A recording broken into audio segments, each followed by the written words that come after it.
This is the Jason Jones Show, powered by Mudhouse Media.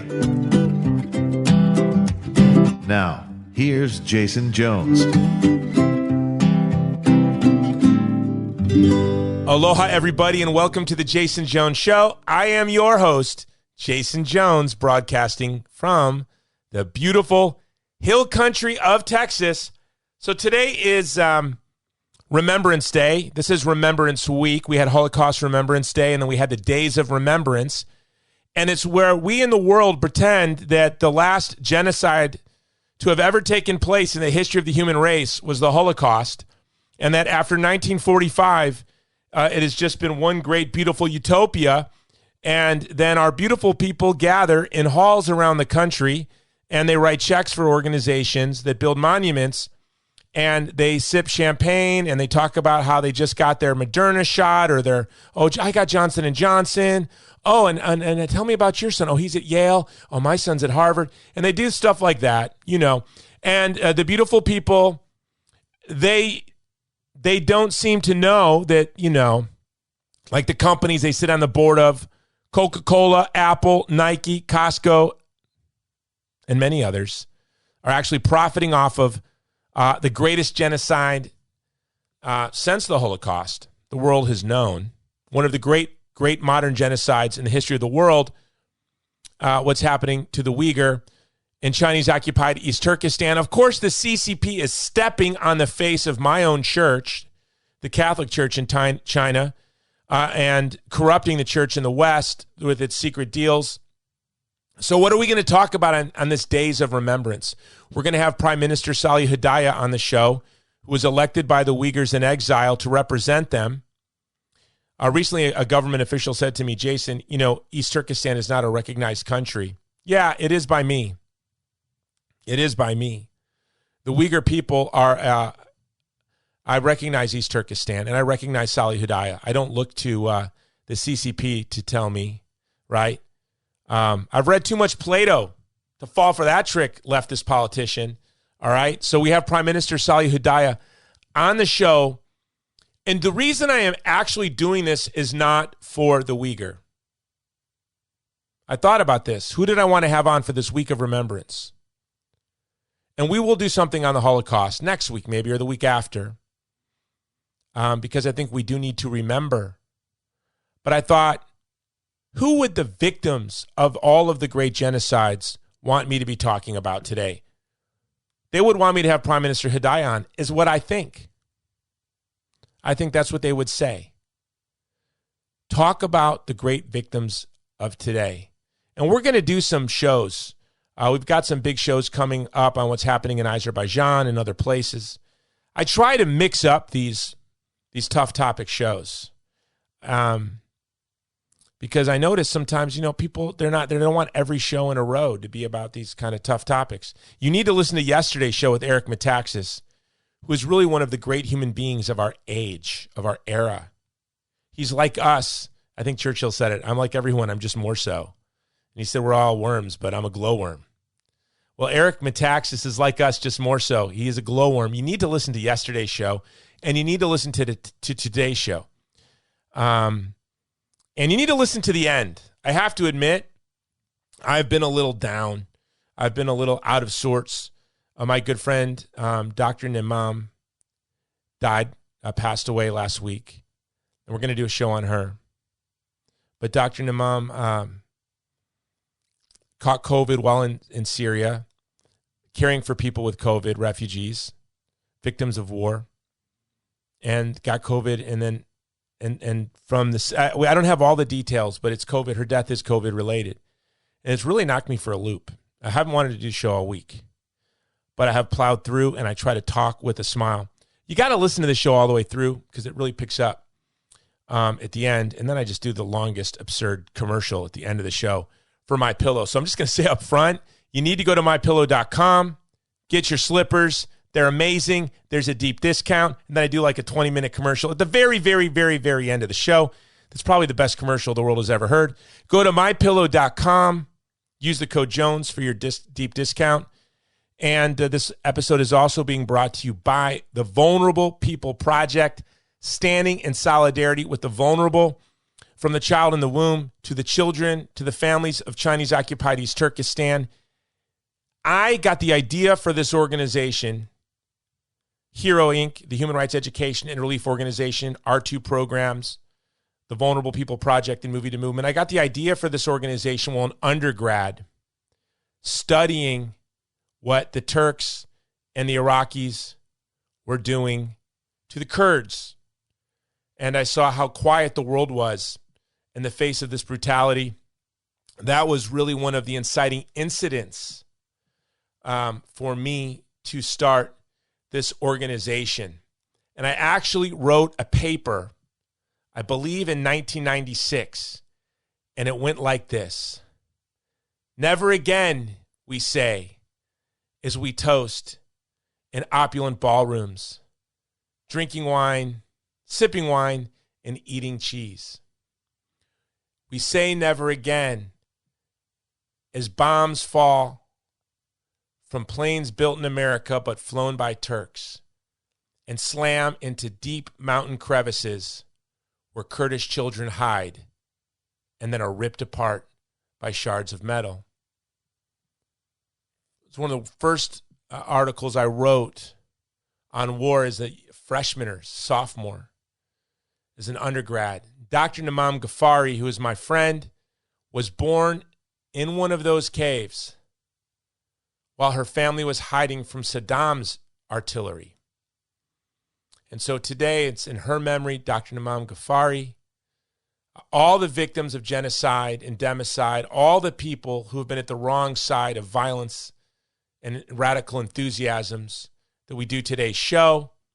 We think about all of those people who share in common their beauty and their dignity, their dreams and their hopes, and their history and their future that was erased and robbed. We stand with them. And I think the best way to honor them is to have, to me, one of the great heroes of our age, Prime Minister Salih Hudayar. So here we go. Prime Minister Hudayar on the Jason Jones Show.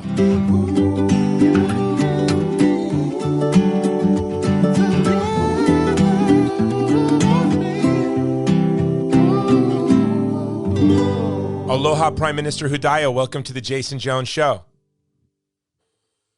Aloha, Jason. Good to be back. Thank you. It's always great to have you on. And today is, as declared by Congress, one of the 2 days of remembrance. And so I wanted to have you on the show. It's yesterday was Holocaust Remembrance Day, so commemorated around the world. And I thought the best way that we could honor the victims of the Holocaust and the other genocides and democides of the 20th and 21st century is to stand with those who are in the midst of their own genocide now. And so, of course, I wanted to have you on. The past couple of weeks, I'd love to hear your take on it. I think there's great hope and also great fear at the same time. My faith and hope increase, but my fear increases as well for the plight of the Uyghur, like the wheat and the wheat's growing together. So I thought this would be the day to have you on to give us an update. Thank you. Right now, the situation inside East Turkestan, it's deteriorating day by day. The Chinese government recently, they actually, last week, they published a new propaganda documentary trying to trying to explain why they are engaging in, this genocide.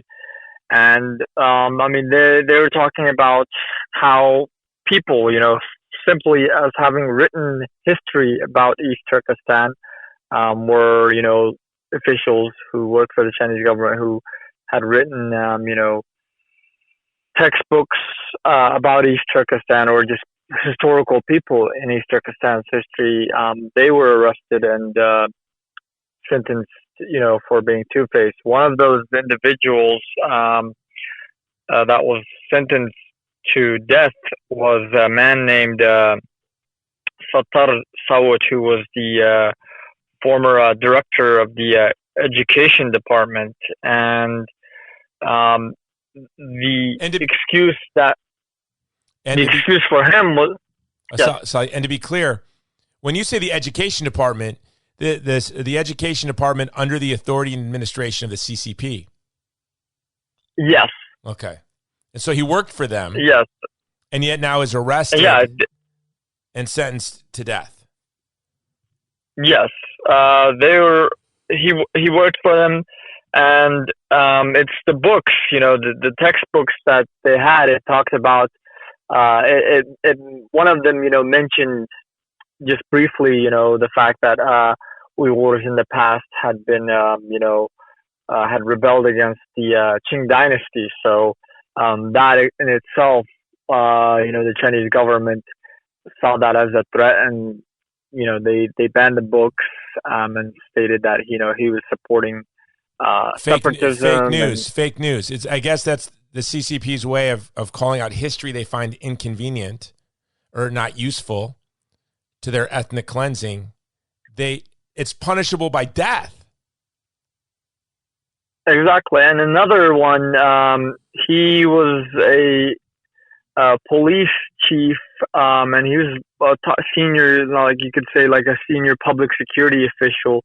And we have mixed feelings about that in the Uyghur community because, he's done both damage, and I guess according to the Chinese government, he's, promoted separatism. But reality is he probably, in recent years when the Chinese government started locking up millions of people in the camps, he probably thought that was a bit too overboard, and probably, showed his disagreements over that issue, and that's probably why he was detained and now sentenced to death for allegedly separatism. And you say the Uyghur community has mixed feelings. So do they, it just has to be hard. You're a government official. You grew up under the occupation of the CCP, and he was probably trying to serve his people, and it just got to a breaking point where even those Uyghur inside the apparatus of the CCP are now no longer can find it. It's no longer bearable for them. Is that what's happening? Yes. For some of them, yes.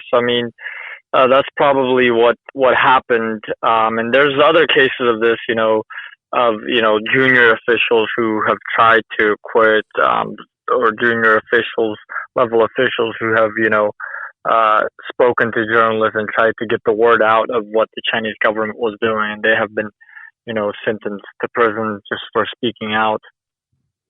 Now, the reason I say it's hopeful, so I have more hope now than I did a month ago or 6 months ago, is because this is getting the attention of the world. I think these are big mistakes. The CCP is making huge mistakes in the lead up to the Olympics.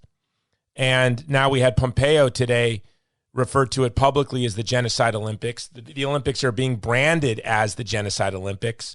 Those 12 sponsors of these Genocide Olympics are all going to either see their brands savaged in the West and leave a bitter taste in the mouths of the people of East Turkestan and China when the CCP falls, which they will. So it's bad business. So I have to imagine that one by one, those brands are going to abandon the Olympics. They're going to pull out. And so this is where my hope is coming from. The CCP is doing these atrocious things. The world is finally starting to pay attention, and there's something symbolic that can happen. There's an economic cost for pulling the Olympics out of Beijing, but it's really more symbolic that we, as the world, it will be the world acknowledging the Holocaust that is taking place on this Remembrance Day. We should call what it is, this great genocide of the 21st century that's taking place in East Turkestan. So does this, at the same time, it's sorrowful, but does this give you hope? Are you emboldened by the world's response to what the CCP is doing? I am. I'm actually, we're truly grateful that, the U.S. government, since it has recognized it as a genocide, other governments and parliaments are, like the Canadian Parliament, like the Netherlands Parliament, and others are debating on doing this, and they've also sanctioned Chinese officials And the people, around the world are finally waking up. They're finally recognizing, this genocide.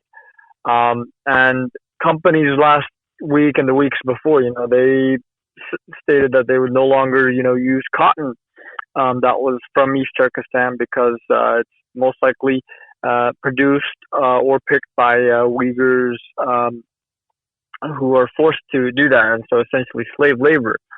However, as far as the Beijing Olympics, a lot of companies, like you mentioned, those 12 major companies like Coca-Cola and others that are sponsoring this, they have been reluctant to really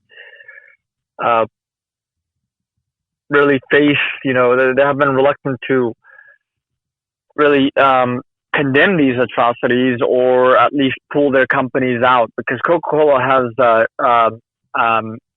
plant, they have a factory in East Turkestan and a distribution center. So that's something Coca-Cola, last year they were pushing back against the Uyghur Forced Labor Prevention Act in Congress.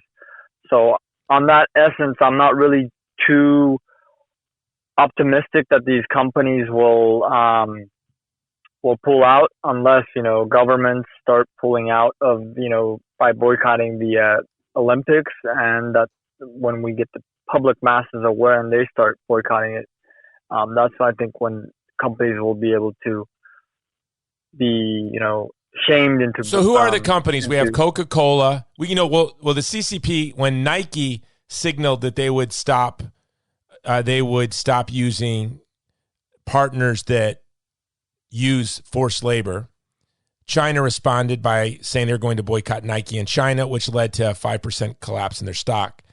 So, that probably put the fear of God in a lot of these 12 sponsors. So who are these companies? It's Coca-Cola. Who are the other sponsors? So I believe it's, one second. I can look them up and put them in the show notes. But, I've been reading a lot of the critics of boycotting the 2022 Olympics, which isn't something we should do lightly, not because we care about Beijing, but we care about all of these athletes around the world. Should they suffer? Well, we have time. As Pompeo said, they were able to pull the All-Star game out of Atlanta just like that. Well, we have plenty of time now to move these Olympics. We can get it done. I'm not saying we cancel the 2022 Olympics. We move them. We figure it out. And I say Taiwan. How about that? But we move them. But I'm listening to a lot of these critics, and they're saying, well, it didn't work when we boycotted the Olympics in Moscow. But I would say that, that the Soviet Union would barely survive. They would survive only a little more than a decade after that boycott. Right? Exactly. So I would say that the boycott of the 1980 Olympics had a dramatic impact. And you compare it to our failure to boycott the Munich Olympics in 1936, which then led to World War and genocide. Maybe we should just boycott these dang Olympics, or not boycott them, move them. Yeah, that's what we are advocating for, is to have the Olympics move to another country that's not engaging in genocide, or other crimes against humanity. Like any country, really. Like, we're not against the Olympics. We want the Olympics to happen in the world, almost. Yeah, it seems pretty easy. So do you think, Prime Minister Hudayar, that the Olympics will be moved? I'm hopeful that if the United States government and other governments are able to exert enough pressure, that it will be moved. No doubt, I hope that the U.S. will at least, even if they can't get it moved, at least boycott it. To show that, to show the world that it still leads by a moral example, that it respects, human dignity, that it respects human rights, and that it's not going to, honor China by, allowing it, by attending the Beijing 2022 Olympics while China's engaged in an ongoing genocide. Yeah. So for everyone listening, what would you suggest right now? Well, right now there are bills in Congress that have been introduced. I don't remember the exact bill that would focus on trying to exert pressure on the U.S. government to move or to pressure the International Olympic Committee to relocate the Beijing 2022 Olympics. However, I think our athletes representing the United States, I think if they were to speak out, if they were to show, solidarity to, the people of East Turkestan, to the people of Hong Kong, to the people of Tibet, those that are facing atrocities, saying that we are not going to, participate in this genocide Olympics. We stand with the Uyghurs, we stand with the Tibetans, with the Hong Kongers, with the people of Taiwan. I think that will have a maximum impact, is just having, individual athletes or the entire Olympic team, applying pressure. And that is the best suggestion I've heard. Yeah, the athletes should say, listen, no, we're not going. I'm not going to participate in the Genocide Olympics. That is the best. And maybe former Olympic athletes, right? Former Olympians. Yeah, absolutely. Should like speak out. Former, current should speak out. And once they start speaking out, like if Americans, Olympic athletes start speaking out, then you'll have other countries' Olympic athletes, especially in like Europe, speaking out. And this will, apply a lot of pressure on the IOC to, relocate it to somewhere else. I don't want to pull you into American domestic politics, but I'm going to a little bit, I think. You have been elected by the Uyghur community around the world in the diaspora to be the prime minister in exile. But I'm frightened by what I'm hearing, even in calls to move the Olympics from the left, saying there's no way to enforce cultural norms across cultures and countries. And President Biden called the genocide against the Uyghur a Chinese cultural norm, which to me was a greater insult to the Han Chinese, which my wife and children are, right, than it was to the Uyghur. To say that genocide is a cultural norm, we've talked about this a lot. No, it is a cultural norm of totalitarian socialists, of this ideology that has occupied China from the West, this totalitarian ideology. I know you've had to witness this. You have to influence the both sides of the political spectrum in the West. But do you hear this coming from the right, or is this something we really only hear from the left, that this is a cultural norm and we should just look the other way? Unfortunately, I have to be honest here. I heard this mostly from the left. I don't think I have heard anyone from the right say anything like that. And our issue, this is a humanitarian issue. I've stated this numerous times to people both on the left and the right. Like this shouldn't be an issue of left or right. This should be an issue about humanity. This should be an issue about saving millions of people that are facing a genocide. It shouldn't be politicized whatsoever, but unfortunately everything is somehow political. But I never hear from my liberal family members or liberal friends, well, this is a Chinese cultural norm. I only hear it from special interests or centers of power on the left, right? So I do think across the political spectrum in the West and in the United States, when people know what's happening in Chinese-occupied East Turkestan, they're horrified.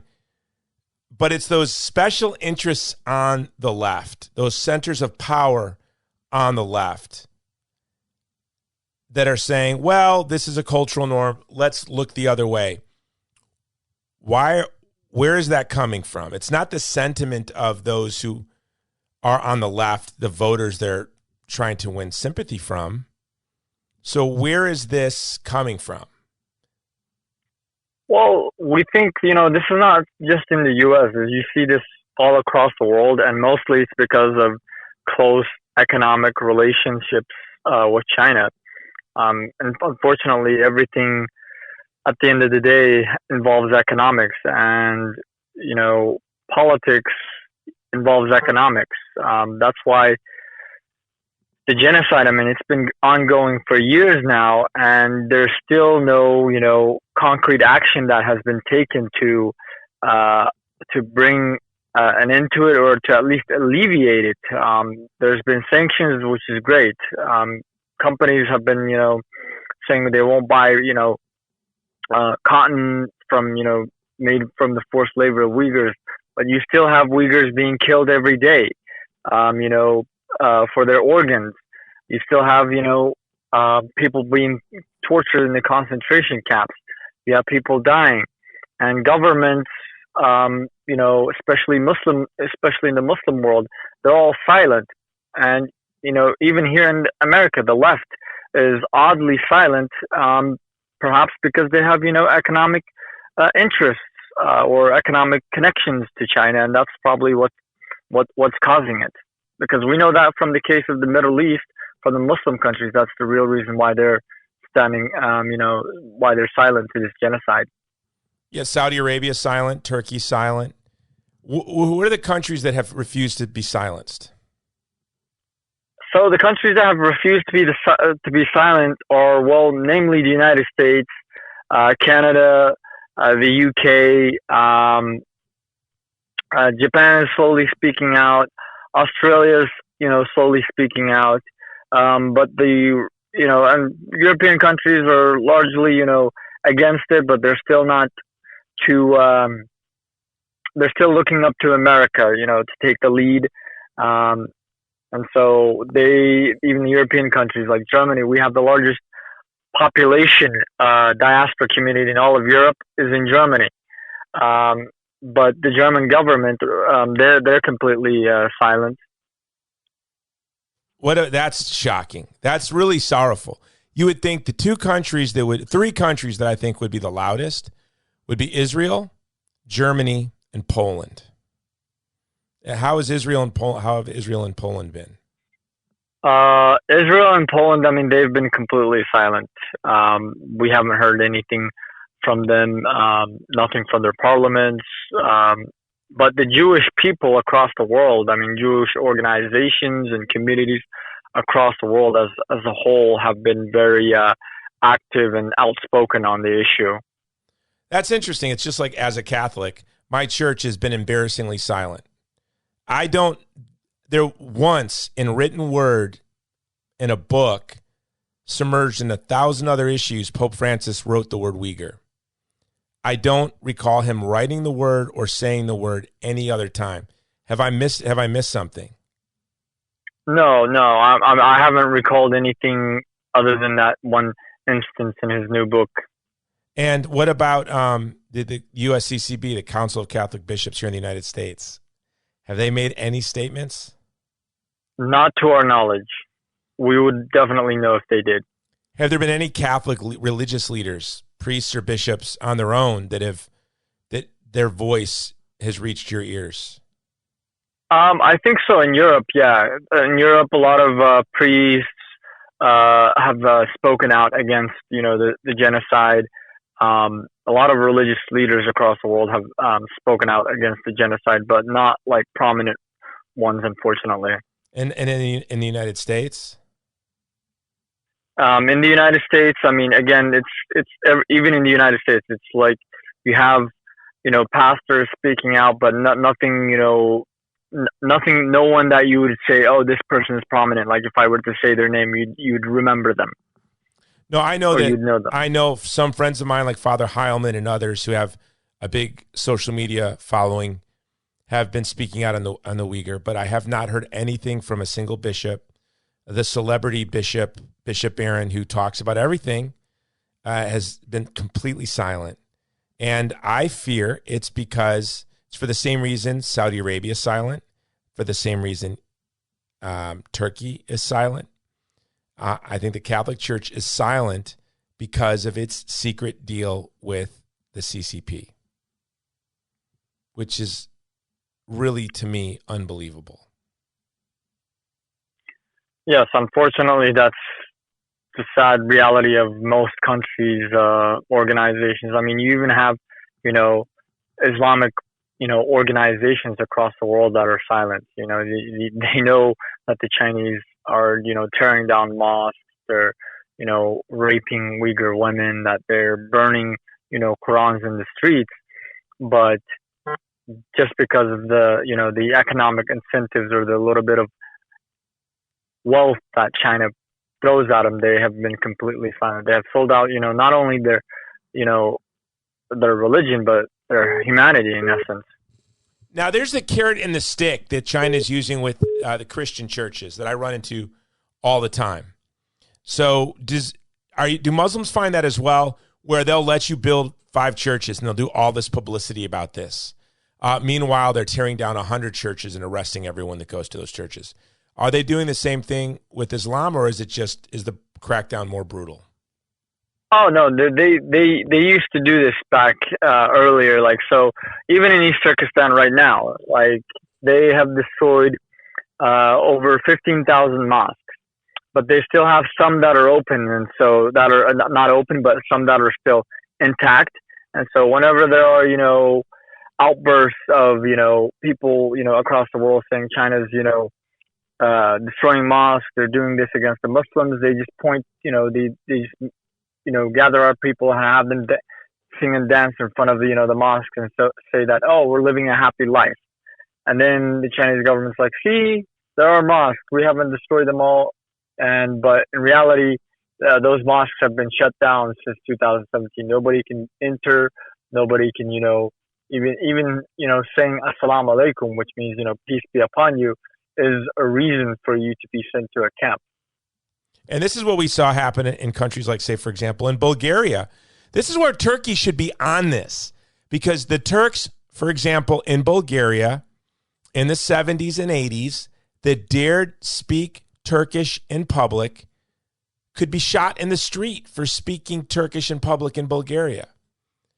And with the Uyghur being a Turkic people suffering the same types of oppression that the Turks in countries like Bulgaria suffered, you would think there would be this memory of that would lead to solidarity.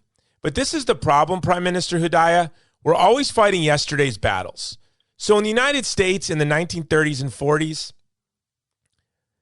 anti-Semitism was just present.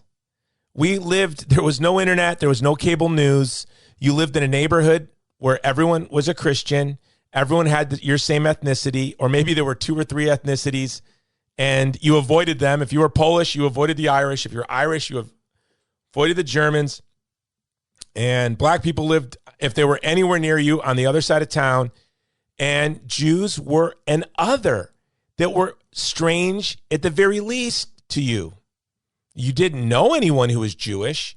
And there was, I don't want to say calumny against my ancestors, my grandparents, but I think that anti-Semitism was probably, even today, people that hold to sort of a bigotry to Muslims in the United States. The most virulent anti-Muslim bigot you will meet today in the United States would pale in comparison to the virulent anti-Semites in the United States in the 1930s. Would you agree with that? Unfortunately, yes. Right? It would pale in comparison. So they would be much more, I don't know if it's unfortunate. I think it's a good thing, right? I think that today, even if someone is like consciously like, I hate Muslims, their level of hatred would be so much lower and less than, and what they thought would be the acceptable way to treat people who are Muslim, that would probably not be much different than anyone others. They would say, well, I don't like them, but I understand we have to treat them this. But I think the anti-Semitism in the United States in the 30s would have been much more virulent and open than people who would express anti-Muslim sentiment today. But absolutely, because I mean that was something, unfortunately, projected in a very systematic way by the the Nazi regime. I mean, they spread anti-Semitism. The Nazis, they spread anti-Semitism amongst the Muslim populations as well. They had a guy named Sheikh Amin or Amini from Palestine come and give speeches and propagate Nazi ideology across the Muslim world. Yeah, the same thing happened in Iraq, where the Nazis, the German Nazis, spread anti-Semitism, which, by the way, most anti-Semitic writers in the late 19th and early 20th century that inspired Hitler and his, cohorts were in England, France, and the United States, right? There was in Iraq, Nazis spread virulent anti-Semitism, then there was a brutal attack on the Jewish communities in Iraq, and but many, and this is what most people don't know, many more Muslims were killed in these riots against the Jews than Jews were killed because, obviously, the Jewish population was much smaller, but so many Muslims stood with their Jewish neighbors, which is such a beautiful thing. People don't tell that story, right? But my point is that we look back in horror that we participated in the 1936 Olympics.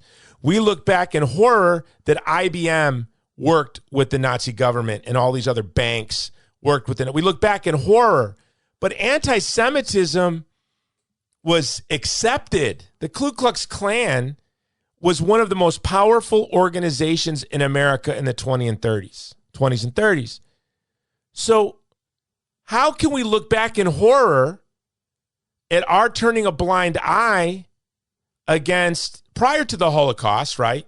Prior to the Holocaust, companies like IBM and these banks working with the Nazi regime, when anti-Semitism was just acceptable. Well, today, bigotry of any kind, by God's grace, is not acceptable behavior, right? You will be shamed if you go on Facebook and make an Islamophobic comment.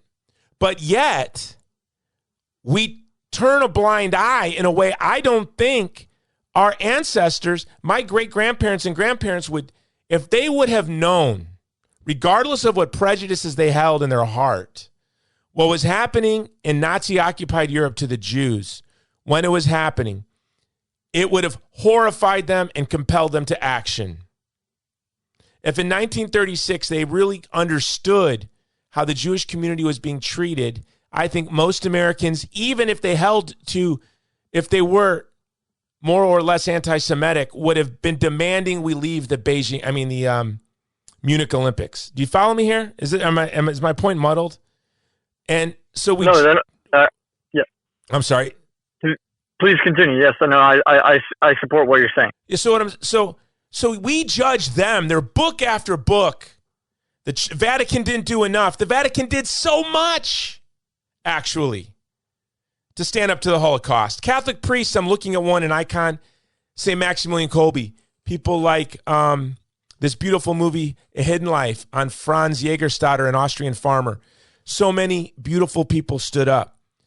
Here we are, all of us. We know Anne Frank is in an addict. We know that it is in East Turkistan. And she's not a little Jewish girl. She's a little Muslim girl who's Uyghur. And what do? We can't even voice support for moving the Olympics. And I think that is because we have, as a people, become loveless and decadent. And we are not willing to sacrifice anything for anyone else. And if we're to virtue signal on a social issue, it's only to receive applause. It's only to be seen as woke and in the in-group. We are never willing to step outside and be vulnerable with a truly vulnerable community when they're vulnerable. And this is our test. Like, I truly believe if this genocide against your people, Salih, Prime Minister Hudayar, continues, it is actually, the CCP is crushing the Uyghur, but they're destroying the West as well. Because everything we think about ourselves in the West will be proved a lie to the whole world. All the crap we think about ourselves and say about ourselves, about our liberal values, our respect for human rights and human dignity, all of our conventions, all of our treaties, all of our remembrances days is total BS. And I'm sorry, Prime Minister Hudayar, for my rant, but this is the sad truth of where we are right now. But then conversely, I tell you, I actually believe, Prime Minister Hudayar, these Olympics are going to be moved. If they're not, I'm losing all hope. I believe they're going to be for the West. The people of East Turkestan will survive. The CCP will not. The communists, the Uyghur people will be here until our Lord returns. The CCP will not be here when my great-grandchildren are born. I guarantee that.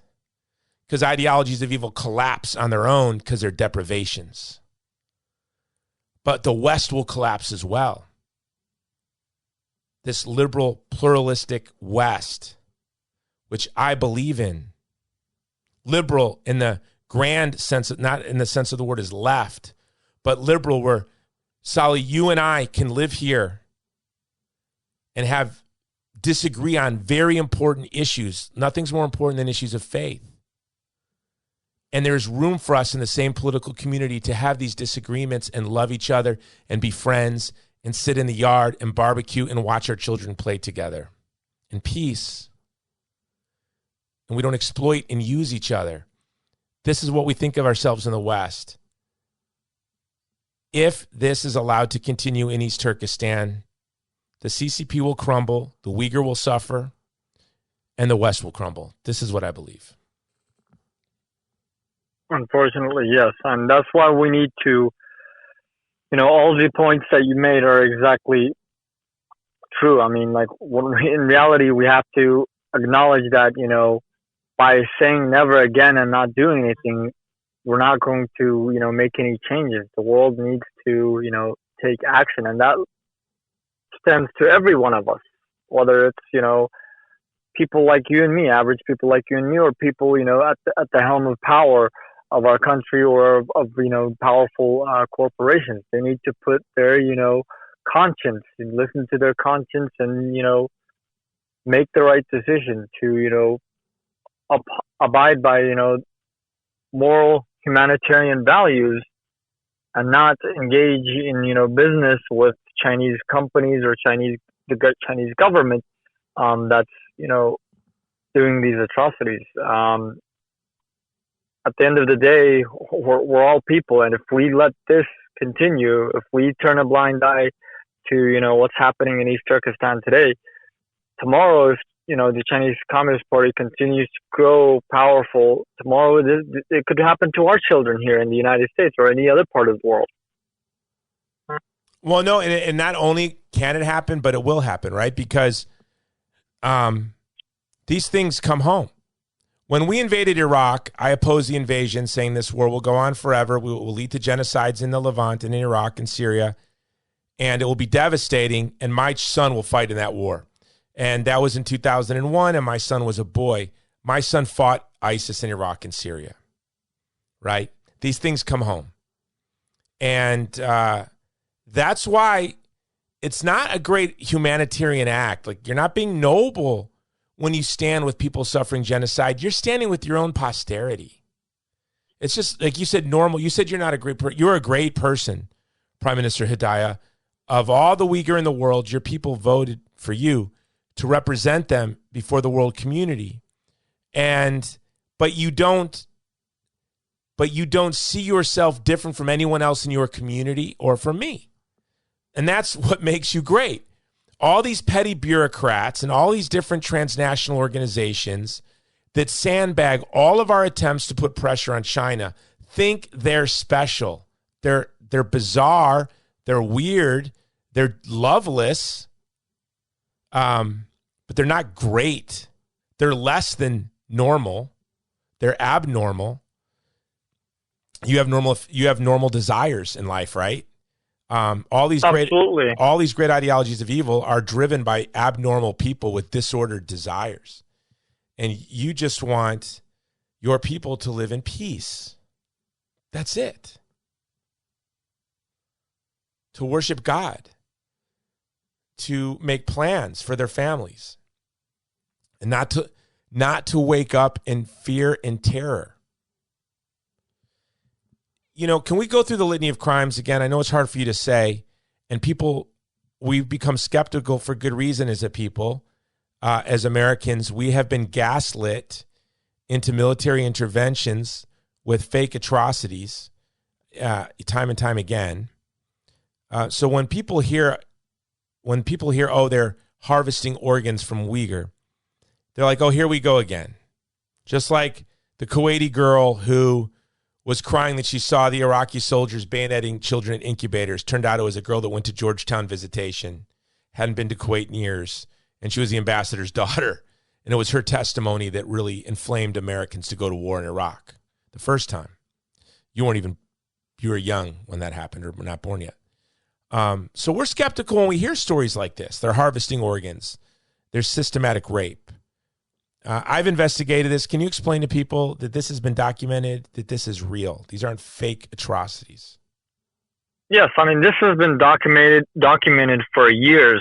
And this is stuff that's coming out of, Chinese internal government documents, interviews with Chinese, diplomats, Chinese officials that are stating things like, we need to wipe out, we need to eradicate, the tumors, referring to the Uyghurs as tumors from society. One official said, you can't weed, you can't,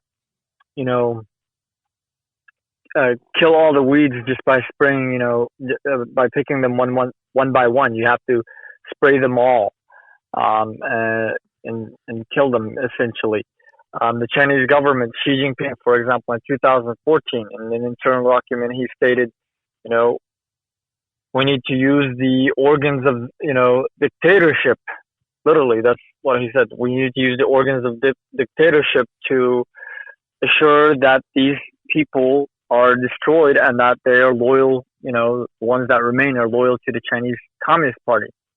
And so starting in 2014, you had millions of people, and this is according to a Chinese state white paper from last year, 1.29 million people every year from 2016 to 2019. That's roughly 7.8 million people were sent to so-called vocational training and re-education, which is essentially concentration camps.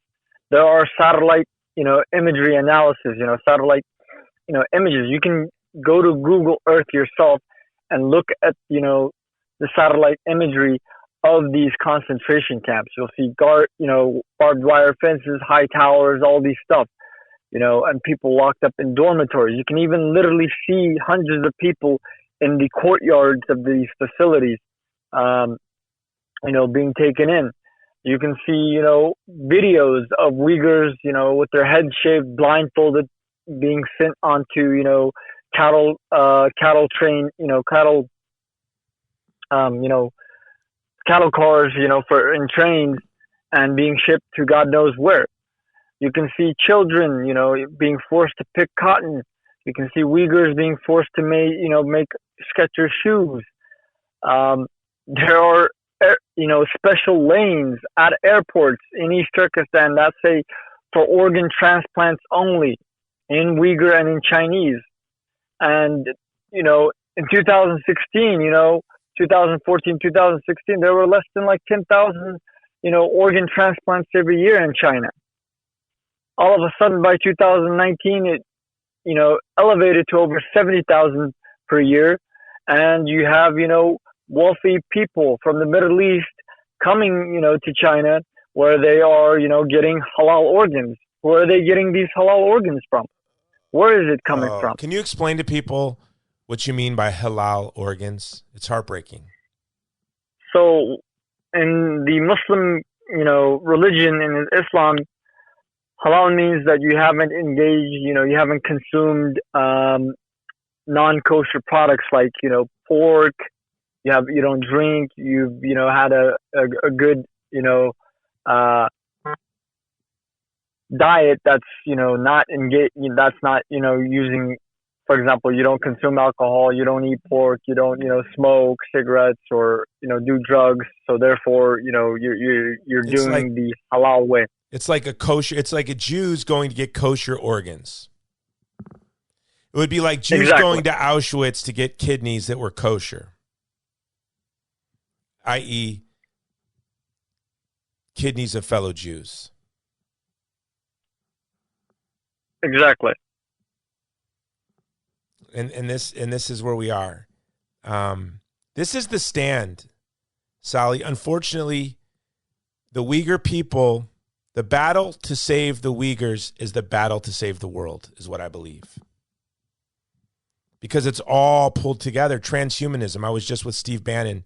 We did a special on transhumanism, which has this deep dependency on an endless supply of organs to harvest. And that's what East Turkestan has become for the CCP. I want to maybe end on this. I think this is fair to say. I don't want anyone to think that we're anti-Chinese. My wife is Chinese. The love of my life is Chinese. My children are Chinese. All of my descendants forever will be Chinese. And me. But obviously, and I'm not Chinese, but I think actually the people of China, the folks in Hunan, the folks in Beijing, the folks in China, they are less culpable for the crimes of the CCP than the average American. Because I think the average American has a much better idea of what is going on in East Turkestan than do the people of China. So I give the people of China a pass. Do you think am I being fair to say that? Not the government officials, not the CCP, not the administrators, but I mean just the guy in Beijing who wakes up, goes to work, does his job, comes home. That guy. Does he know anything about what's happening in East Turkestan?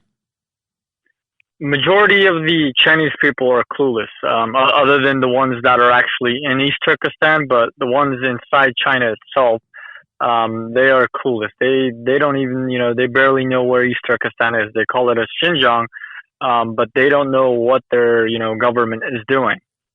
So if I walked around Beijing and I asked the average, let's imagine I spoke perfect Mandarin, and I asked them, hey, have you heard of the Uyghur in East Turkestan? Would they even know what I'm talking about? They probably might know about Uyghurs. They might, just be like, oh, the people, native to what they call Xinjiang. But that's as far as, they might know. I mean, if you if you were to go around Beijing and ask 100 people, I would say less than 50% would know what you're talking about. So is it fair to say then that we as Americans are actually more responsible for what's happening there because of our corporations like Coca-Cola, Nike, and Apple, that we actually can dramatically pressure? We could put a lot of pressure on them. And we're a representative democracy, and we have access to information. Not just the United States. Would you say those of us in the West are actually more culpable for this genocide than the average person in China? Yes. Yes. Okay. I think that's just obvious, right? So we're not anti-Chinese. Yes. They're the first victim of the CCP are the people of China. The Christians in China, the Falun Gong, and the Muslims, and even people who don't have religion, they're the first victims. They're the ones whose wives had forced abortions. Heck, their grandmothers at this point in history had forced abortions. Their daughters are having forced abortions. They live in fear as well. Not in total fear and dread of ethnic cleansing that the Uyghur do, but they are the first victims of the CCP. And then, 9 months after the fall of China, they invaded East Turkestan. So really, we're in solidarity with the Uyghur are in solidarity with the other victims of the CCP And those are primarily, the whole world has become victim through the COVID, but primarily the first to suffer through the famines and the genocides and the forced abortions were the Han Chinese, who are kept in the dark of what's happening in Chinese-occupied East Turkestan. But we're not in the dark. Yes, exactly. No, I mean, many of them, they don't even know. They've probably never heard of it. And even if they do know, they are under, a dictatorship, a totalitarian state, to where even if they were to even comment on it, they themselves can be sent to those, prisons and camps. But here in the West, we have literally all types of freedoms. We can criticize the president if we want, and, we won't, nothing will happen to us. We can, express our opinions, whether, it's, some people might not like it or not, without, being threatened of being locked up or anything. You know what we can't do, though? We cannot advertise on Facebook about the Uyghur. I haven't been able to. Have you been able to? I haven't been able to for 6 months. No, I haven't been able to advertise anything about Uyghur. It's been over a year for me. I mean, that's horrifying to me. The big tech is playing the partner of the CCP and censoring us. But we now know that the CCP has spent countless millions with Facebook spreading propaganda and lies to cover up their genocide. Yes, and that's what's really shameless, is the fact that, Facebook prevents us from, sharing information, promoting stuff about, what the Chinese government is doing. Yet Facebook is blocked in China by the Chinese government, yet it allows the Chinese government to spread their genocide denial propaganda across to the world. Facebook has a policy of denying the genocide in East Turkestan, but it will ban you if you deny the Holocaust that took place in Germany, in Nazi-occupied Europe. Bizarre. You cannot deny genocides past, but you cannot bring attention to genocides present.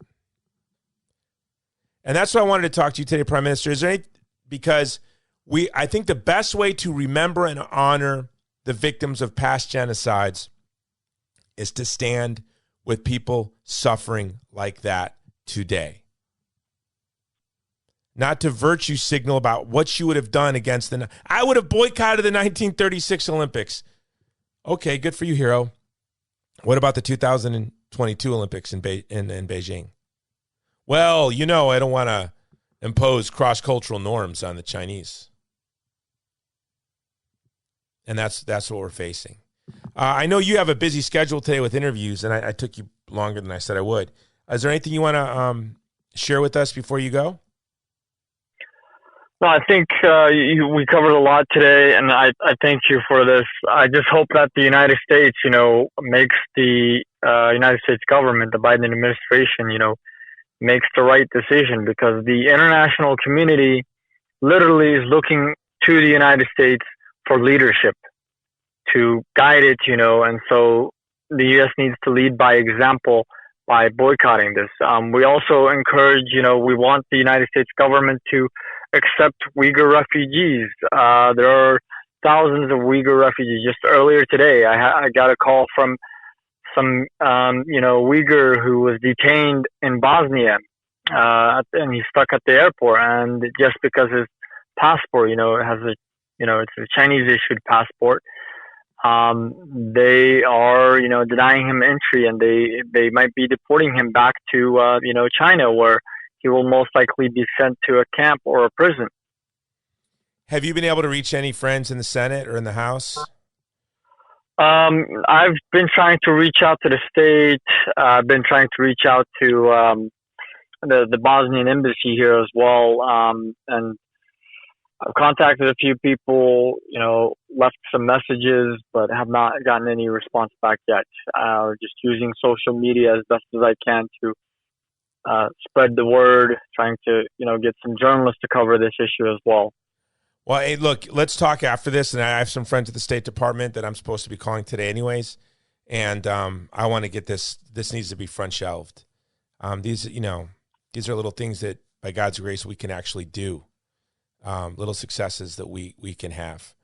Well, on this day of remembrance, when we think of all those who suffered in the past and we daydream about what heroes we would have been 60 years ago in another place and time, maybe we can just do little things through social media, little things through our networks to place influence on Coca-Cola, Apple, Nike, on President Biden to do the right thing. And I do believe that this Olympics is a great opportunity. And my prayer is that this actually leads to a change in behavior by Beijing. That's my greatest prayer, is that the Olympics remain in China. And they remain in China because China responds to world pressure and changes course in East Turkestan. That's my prayer. Amen. Thank you. All right, Prime Minister Hudayar, I'm going to put all your contact information for your organization in the show notes. Anything else you want me to put in the show notes, like this gentleman that's stuck in the embassy in Bosnia, let me know. Do you know we have a lot of listeners in Bosnia, Prime Minister Hudayar? And we also, every time I put my show up, I can see where everyone in the world's listening. I can see how many downloads. Every time I put this show up, immediately there's 12 downloads in Beijing. Did you know that? 12. Either I have 12, and the only downloads I can see in all of China, 12 in Beijing every time. Do you think those are fans of mine? Who do you think's listening in Beijing? Probably the MSS and other relevant government agencies. Don't you think they'd be more sophisticated that I wouldn't be able to see that they're listening? Wouldn't you hope? Or do they want me to see? Do they want me to know? I think they kind of want you to know. It's a way of them trying to threaten you in a way, saying we know what you're doing, we're following you, so be careful. I think that's their way of trying to intimidate you. Unbelievable that a foreign government would try to intimidate an American citizen with a little podcast. It's unbelievable, right? Unfortunately, I mean, I can't say it's unbelievable. For the West, it might be unbelievable, but for us, I mean, that the Chinese government, they pay attention to even the littlest things, anything that they deem might be a threat to their, interest, to their, power. Well, here's what I know, that the Uyghur people will be around long after the CCP is in the dustbin of history. The Catholic Church will be around long after the CCP is in the dustbin of history. And I pity these petty little bureaucrats that have to sit there and listen to the Jason Jones show. That's their job. That's just, those poor guys have to pull that duty. And I think they'll be our advocates. They'll be our allies too. I think you guys listening, you need to begin subverting from the inside. That's my message to you today. That's my message to them. Start subverting from the inside. But Prime Minister Hudayar, I know you have a busy day, and I'm going to let you go and wrap this up. Thank you. God bless, Jason. God bless. All right, guys, listen here. I can't even believe that we have the nerve at this point to have Remembrance Day, to have days of remembrance, to wear pins that say never again. By the way, we really don't. When I was a young man, everywhere, all day, every day, on Holocaust Remembrance Day, never again. You know that? Never again. There will never be, and we believed it too. There will never be there will be no more genocides. Never again. And then, it's been again and again and again and never stopped and still going on and again. And yet we have the nerve to, not we, there are still right now today all across America, in the big cities, New York, Boston, Chicago, LA, there are going to be dinners where people spend a lot of money, maybe not with COVID, and maybe not in COVID, maybe they're going to have to socially distance. They're only going to have 50 people. They normally have 500. They're going to be 50 people, beautifully dressed, okay, talking about how they got their vaccines, very happy about that. They're going to be talking about how they got their vaccines, and they're going to be toasting, right? Never again. And it's a joke. It's an absolute joke. There has never been a genocide that has been stopped in its tracks since we've been uttering never again. But, you know, we can have some successes. I remember as a boy, I would go to bar mitzvahs. And we would go to bar mitzvahs, and there would be 2 bar mitzvahs going on at the same time. One for a young boy behind the Iron Curtain. Some of you remember this. And then one for the young boy that I went to junior high with, and his parents were like, that dirty little blonde kid from down the street that looks like he has no friends. Why don't you be a nice young man and invite him to your bar mitzvah? That's what it would be. Then I'd be there with my corduroy pants that were too short for me, and I would try to get myself dressed for a bar mitzvah. You know, my parents weren't helping me and didn't know how. Always was underdressed and looked like a nut. And the parents were like, oh, that poor kid. But what I'd learned from that was 2 things.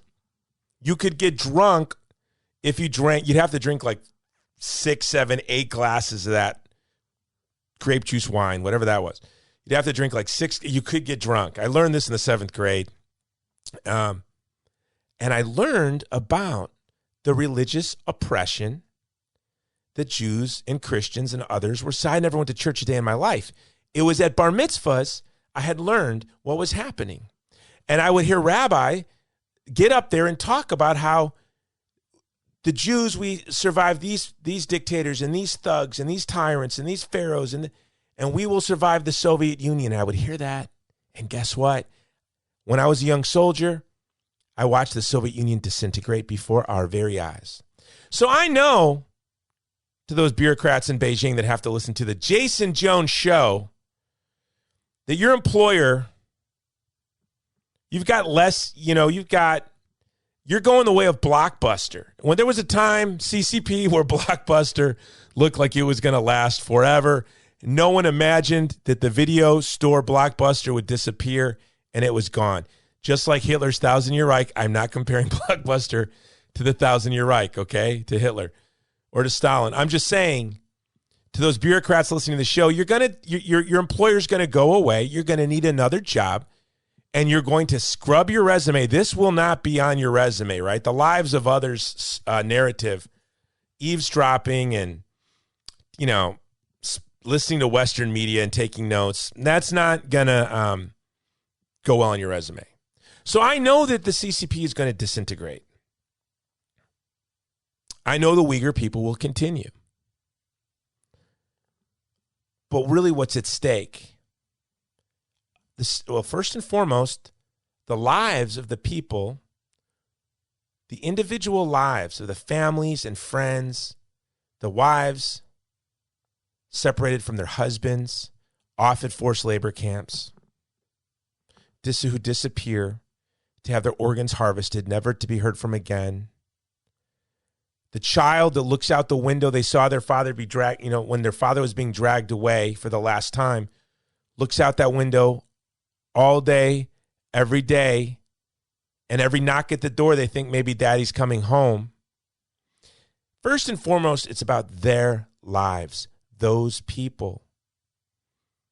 And every day that if this little show and my organization, the Vulnerable People Project, which I will say has had a great influence on this topic in the years we've been pushing it forward when no one was, ends the genocide one day quicker, it means the world to me.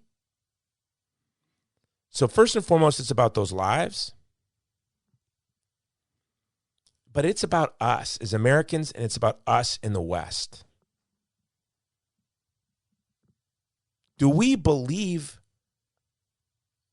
do we believe what we say about ourselves in the West? Do we believe any more in the dignity of the human person?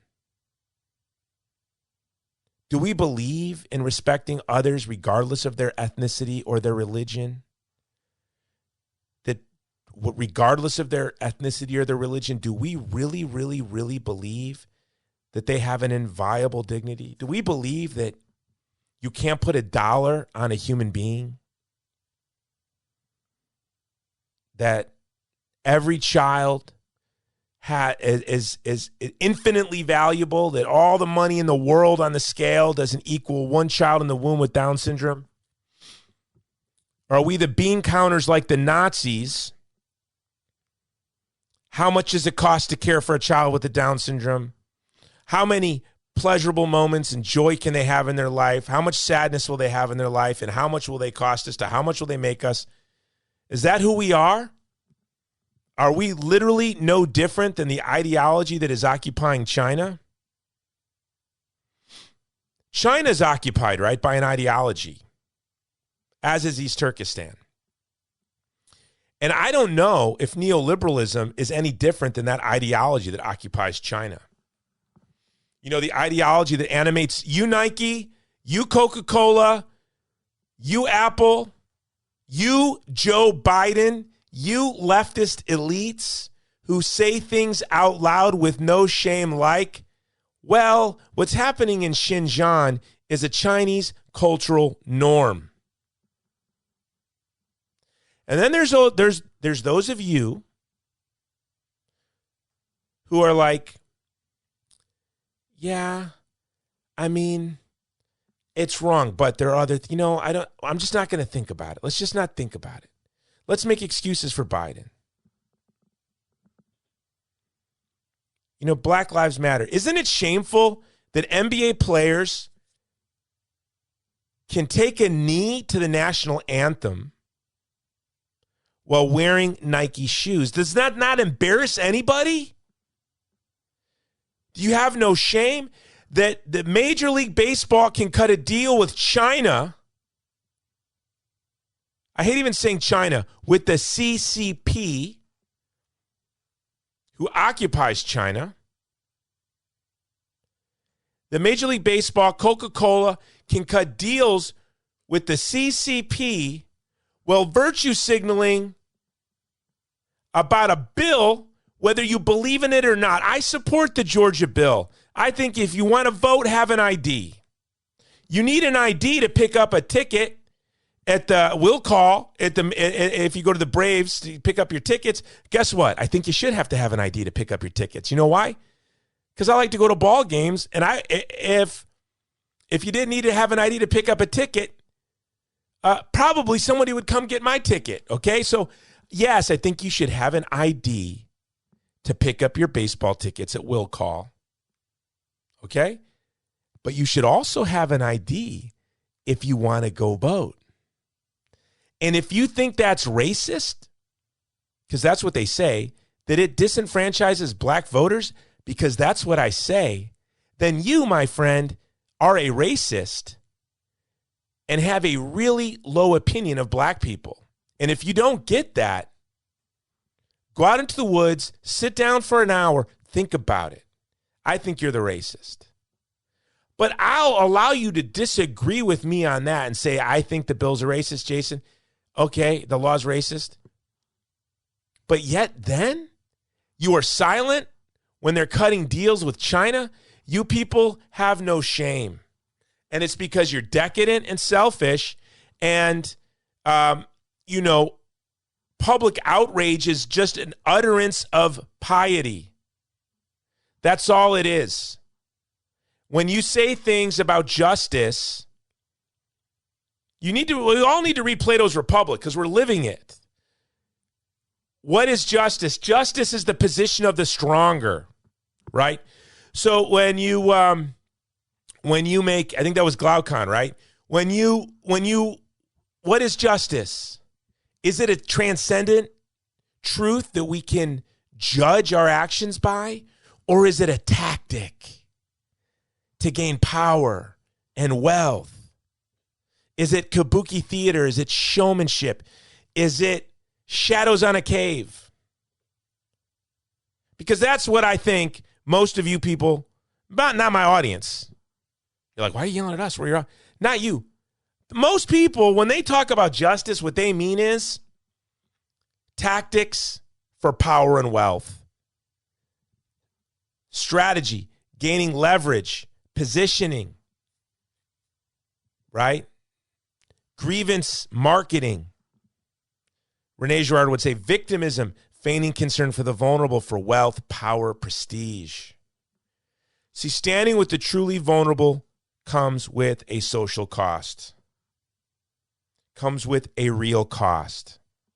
So standing with the Uyghur against the CCP has a real economic cost. You work at Bain Capital, right? Has an economic cost, and then it will have a social cost. So you say really mealy-mouthed things in your press releases to defend your clients when you work at these PR shops in D.C. and New York.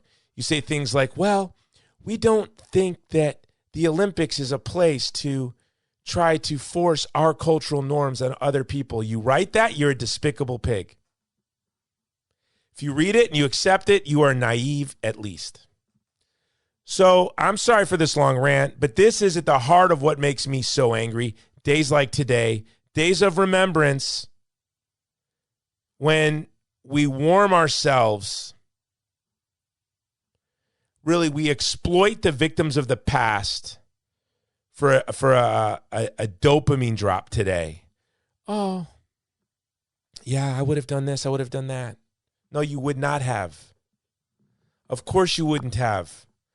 No, I probably would not have either. It was to stand up against the Nazis in Germany in the 30s and early 40s till the end of the war took a lot of courage that very, very few people had. I don't think I have that. I like this pleasant life. But standing up to the thugs in China today with the Uyghur, what's that going to cost you? At most, your career. So what? Some money. So what? For those of us here in the United States and in the West, what's it going to cost us? Practically nothing. So this is our opportunity. I'm going to tell you this is what I believe. I believe that these Olympics will be tarred and feathered. They will be called the Genocide Olympics. Sponsors will flee. I believe this. This is going to happen. And then you're like, why are you ranting, Jason, if you believe this is going to happen? Because there's still enough knuckleheads out there prancing around that make me angry. But this is what's going to happen. It will be labeled the Genocide Olympics. Big PR shops and social media giants, tech giants, will try to slow our roll, but they will not succeed. When they realize that they will not succeed and there's a tipping point, they will change teams. They will become the leaders of the call on China to free the Uyghur, and it's going to catch steam. And then Joe Biden will forget about his Chinese cultural norm comment. He'll move on to great and grand and beautiful things he will say that were written by other people, right? And then the publicists working against us that work for Nike and Coca-Cola and Costco and Apple, they will start writing for us, and China will and Nike will insist, and Coca-Cola will insist, and Apple will insist that if China wants their companies to do business there anymore, that they must certify that they are no longer using slave labor. I believe that's going to happen, and I believe the camps will be opened and the Uyghur will be freed. I do not believe there will be an independent East Turkestan in our lifetime. It will be Xinjiang. It will remain under the CCP control until the CCP falls, which they will fall because it is built on an ideology of evil. Evil is a deprivation. It is the absence of being. And so evil being the absence of being, ideologies of evil collapse. Then there will be a free and independent East Turkestan, and they will be partners with a free China, and a Christian free China will be a bright, shiny city on the hill. And the decadent West, we will be trying to hop the fence into China. This is what I really believe. Now, if this doesn't happen, CCP collapses, the neoliberal West collapses, And there's the rise of all sorts of ugly illiberalism, which we see all around us already. But that's not what's going to happen, right? This is what I believe. Sorry for the long rant. This episode has been brought to you by MyPillow. Go to mypillow.com. Get those slippers, not made in China, not made by forced labor. You can wear them on your feet all day long. You can wear them inside. You can wear them outside. If your wife is Chinese like my wife, you can take them off. If you wear them outside, you have to leave them outside. If you want to wear them inside, you can wear them inside. Then you need two pair. You need a pair that you leave outside when you're walking around outside. Then you take them off and you leave them in front of your house. Then you go in the house, then you put the other pair on and you wear them just inside. You have to do that if your wife is Chinese like my wife. You will get in big trouble. Then you need two pair. If you're just a typical old, I can't say it. I can't say it in the cancel culture age. I'm just saying, some of us will need two pairs. Some of us will only need one, probably based on your culture. But because of the deep discounts, deep discounts over there at mypillow.com, when you use the code Jones, you can get yourself two pairs of slippers. And they have faux leather. And what's great about, not faux leather, they have faux fur. They have faux fur. It feels like real fur. But when the environmental activist comes at you with the red paint to throw on your faux fur slippers, you say, hey, it's faux fur. Don't throw paint at my feet. By the way, my dad said, Jason, when I listen to your MyPillow commercials, I wonder, do you have a problem with drugs? And I said, Dad, this is true. I'm telling you. I said, the other guy told me that it's not sateen weave. My buddy in the ag business said it's satin weave, not sateen. Then I got 20 emails. They said, no, Jason, it's the code Jones, by the way. I know you're on the website, mypillow.com. They said, no, you were right. It's sateen weave. So my buddy in the ag industry, he never misses a show. His name is Angus, which is the perfect name for a guy in the ag industry. It's sateen weave. This guy corrects everything I say. Okay? Well, then my dad calls me and says, your MyPillow commercials are nuts. I said, everything I say in MyPillow commercials are true. My 7-year-old insists on sleeping in my bed every night because he loves the Giza Dream Sheets. My 31-year-old son stole my pillows because his pillow always gets hot, and he wanted a pillow that didn't get hot. He didn't have to wake him up all night. This is true. When I said I have a cat, a stray cat that we let in when there was the great freeze in Texas, and I said in this commercial that I let a stray cat in our house so it didn't die, and my wife said, how could you tell people you let a stray cat in the house and sleep in her bed? That's nasty. You shouldn't have told that to people. I said, well, but it's true. It is 100% true. And that cat, this stray cat, which kind of lives here a lot now, and I'm allergic to cats, but yet I let it in the house a little too much. The code is Jones. You get these slippers. The cat loves the sheets. The cat loves the sheets. But the slippers are it. My favorite are the slippers and the mattress toppers, But you get that all at mypillow.com. And that was just the longest MyPillow commercial. I should send that to Mike Lindell's people and say, this has got to be the longest commercial in the history of the world. Go to mypillow.com, use the code Jones. And if you are still listening, I want to send you a free copy of my book. If you are still listening, go to the greatcampaign.org. That's the Vulnerable People Project. If you are still listening, it's normally a $20 donation or more. You get a free copy of my book, which we actually still lose money on. But I want you to read this book because this book is about how we order our life to stop genocides, democides, and wars so our posterity can live in peace. Because that's what every healthy, normal human being just wants. They want their children to be able to play wiffle ball until the sun goes down. While you barbecue and drink a Shiner Bock, and they don't even sponsor the show, talking to your neighbor. That's what every normal human being wants. That's why I wrote this book, The Race to Save Our Century. Eric Metaxas, who was on yesterday's show, said if there was one book you could give every college student in the world, it would be The Race to Save Our Century. Pat Buchanan, Huckabee, they all love that book. And John Zmirak and I poured our heart into that book it took us 20 years to write that book because we wanted a book that we could use really as a roadmap to order our lives so that we could be as useful as possible to leave our posterity a peaceful, just, beautiful, prosperous world. So if you're still listening to this rambling, you get a free copy of the book. Now, if you want to donate, that would be great because we are in desperate needs. But if you're still listening, I'm so grateful that you listened to the longest MyPillow commercial in the history of the world, that you heard this part, and you get a free copy of our book, and also because it's Days of Remembrance.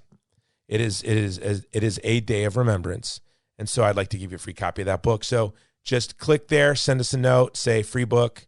I listened to the end, or email me directly at jason@movietomovement.com. And I always forget this, 5 stars. Give us 5 stars. We've been getting a lot of great 5 stars. And there are 12 of you that listen in Beijing. I think we have received like 185 stars and like 12 ones. And I think all of our ones come from Beijing is what I think. And I think our 185s come from all over the world because right now, this show, I can look, is being listened to in almost every continent but Antarctica. I shouldn't even say it because no one's listening there. And most of the countries of the world, we have regular listeners. And that excites me so much because that is my goal, to knit together a tribe, a small tribe of folks who are sitting there alone thinking, am I the only one in the world wanting to order my life to protect my posterity from hell? Am I the only one? No, there's so many of us, and so many of you somehow have found the show, and I watch it spread. Country, like I said, Bosnia, Iceland. These are countries that have just kind of opened up to us, and we watch 1 download, 2 downloads, 20 downloads. Ireland is on fire. Hawaii and Ireland, these 2 islands, Hawaii, Ireland, New Zealand, and Australia, and Malta have big, booming, regular listeners. And I think it's the Islander vibe. We're Islanders together. All right. I got to go. This has been a special Jason Jones show. And don't forget your free book and buy your slippers. Till next time. Aloha. This has been the Jason Jones Show, powered by Mudhouse Media.